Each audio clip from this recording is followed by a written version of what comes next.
Victor wanted to know how I did this.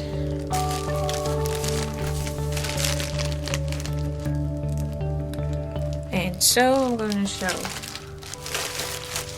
right now how I did it. Victor, I know that you don't have these, but this is what I did use. So I'm going to show you how I did do it. Let's try that one and that one. You need a piece of scrap paper,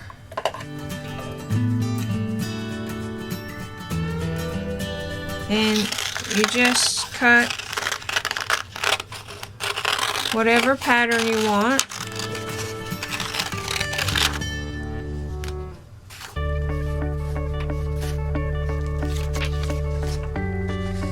You can do it that way, or if you have it, and I'm pretty sure that's what I used on this, you can use one of these special rulers.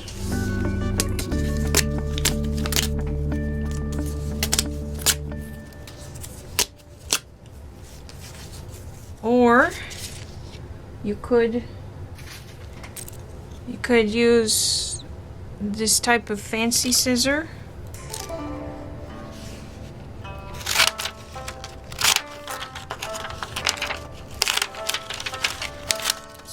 Okay, so those are your options for how you want to do it. I'm going to start off with this, that I used the ruler to rip it, because that's what I did here. I can see it because that's the same pattern. So, what you do next is, oh right, you need a piece of scrap paper, and you put your color,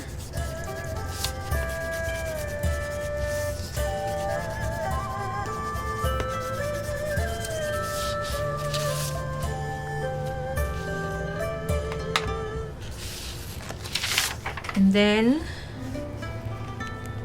okay, and you also said you don't have one of these, but you can use a regular brush and water. Then you put it, and you just pull the color down.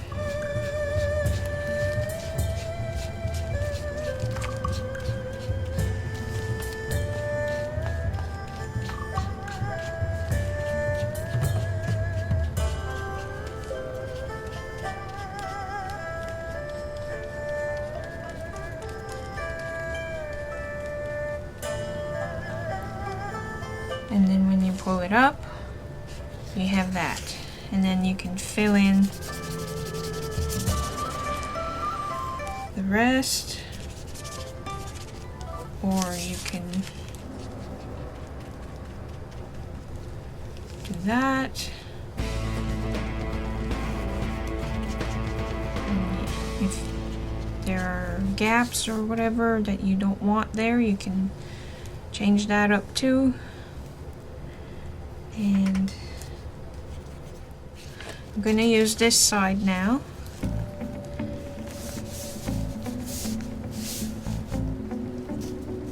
Oh, right.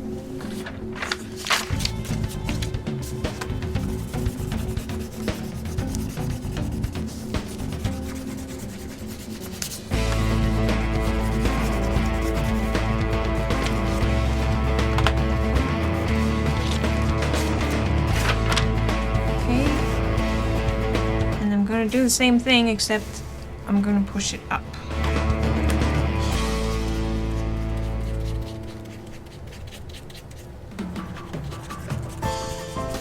And you can make it go as high up or as low as you want.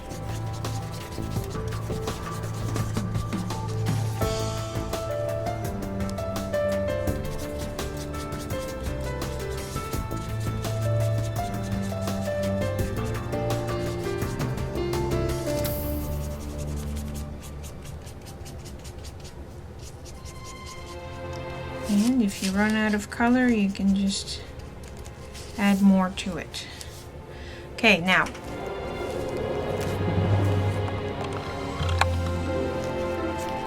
what you can also do is to go over areas you've already been on. Keep forgetting the first step. Okay. And you can put more than one color on the same thing. So I put some yellow and now some orange.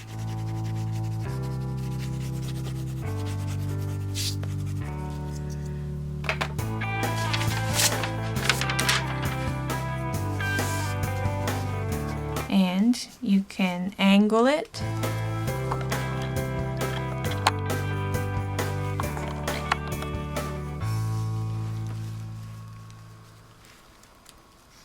And then push up.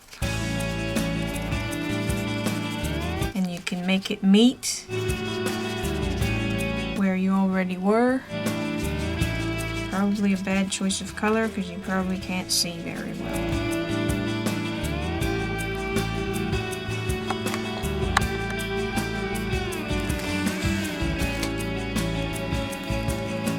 And then here it's going to overlap where I've already been. That's okay.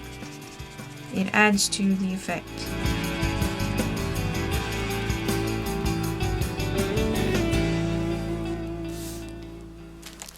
Okay, you couldn't see that. Okay, I'm gonna do that again. So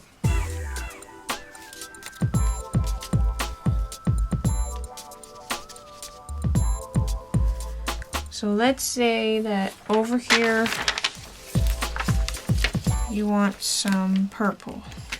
Okay, so I'm gonna put some purple.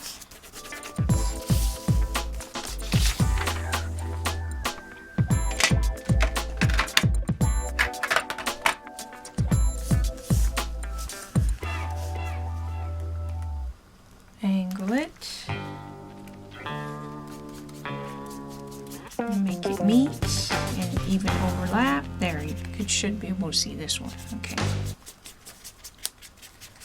And this is okay, that it intersects and overlaps.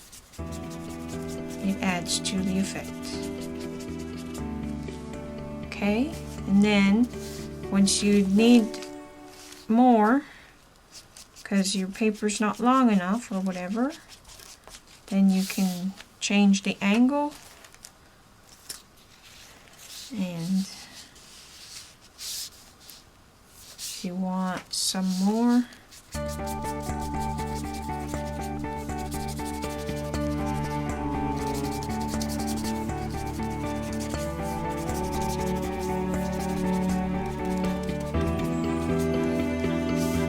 okay, now I'll be right back. Okay, I'm going to make myself a new piece of paper. All I'm doing is using my regular scissors, making wavy pieces, and I did that to both sides. And because you said you don't have water-soluble watercolor crayons, I'm going to show you that you can do it with regular watercolors. So I'm going to choose the red.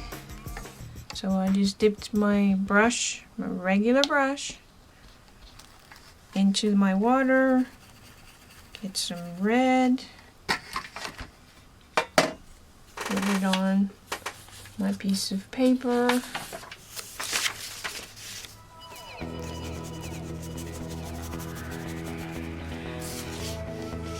Okay, that just taught me that, okay, with the watercolor paint, you don't actually need to put it on the paper first. You can just do this.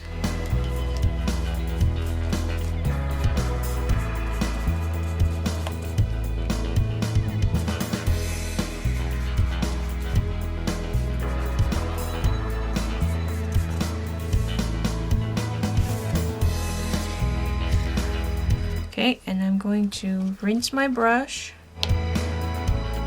turn my paper around, and use some orange.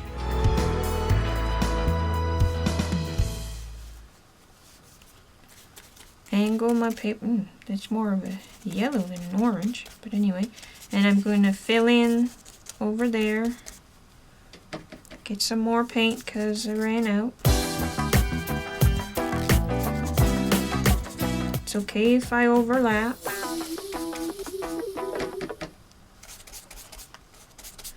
I'm going to angle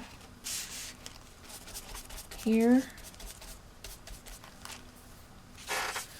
Okay, you can get bigger gaps or smaller ones.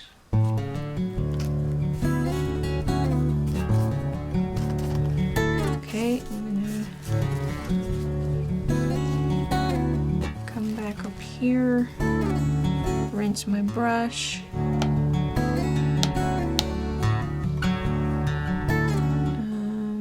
Let's get some bluish color. And it doesn't matter that there's the red's going to probably mix in with it. Looks like it's not mixing. That's good.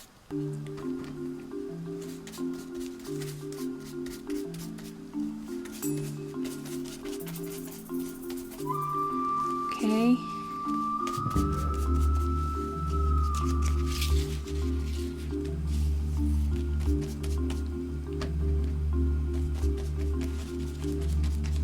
You can make the colors more intense or less intense just by adding more of it. Okay, and then you just keep doing this until your page is full and all the gaps are filled.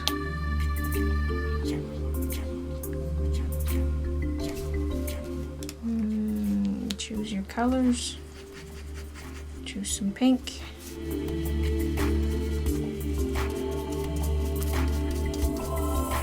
And once in a while you'll need to make a new piece of paper because this one will get kind of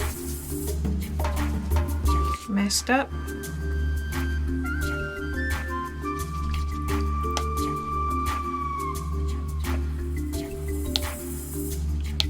And not every time you do it you'll get a different result because you're going to place your paper in a different way and you're going to have a different pattern that you're using, unless of course you use the same pattern. But I mean, it's, and if you have a piece of plastic or something, you could use that to make your thing with. That would last, you know, as long as you want it to, and then you could use it over and over again. Let's go for this type of blue.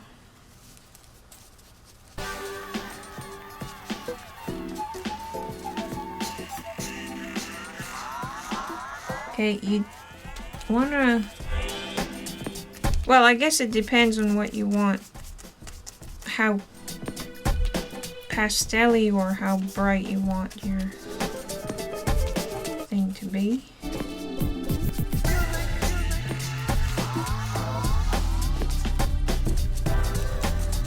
For how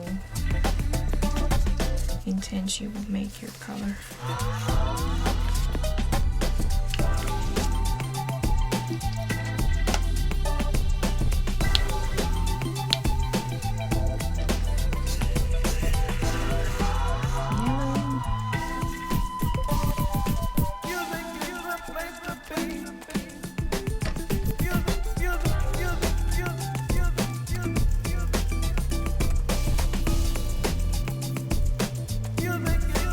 Okay, so with the watercolor, as you can see, it does work, but with the, with the paints, but with the watercolor crayons or the watercolor pencils, it's easier. And it kind of does a better job because it gives you a crisper line, I guess is what I'm trying to say. But that's how it's done.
Okay, you may also be noticing a difference because this side of the paper is more grainy. This side is more smooth. So that's why it's slightly different. And there you go. That's how it's done. I'm gonna finish it off camera because we'll be here all day if I don't. Okay, so I think that if you keep it more consistent, like you use a very similar shape, and if you keep it closer, like this area here is better than this area, especially right here, I think you'll probably get better results. But, there you go. Forgot to say that this was inspired by Anna Brim, and she did it in a different way. So, I will link the video in the description. So, there you go.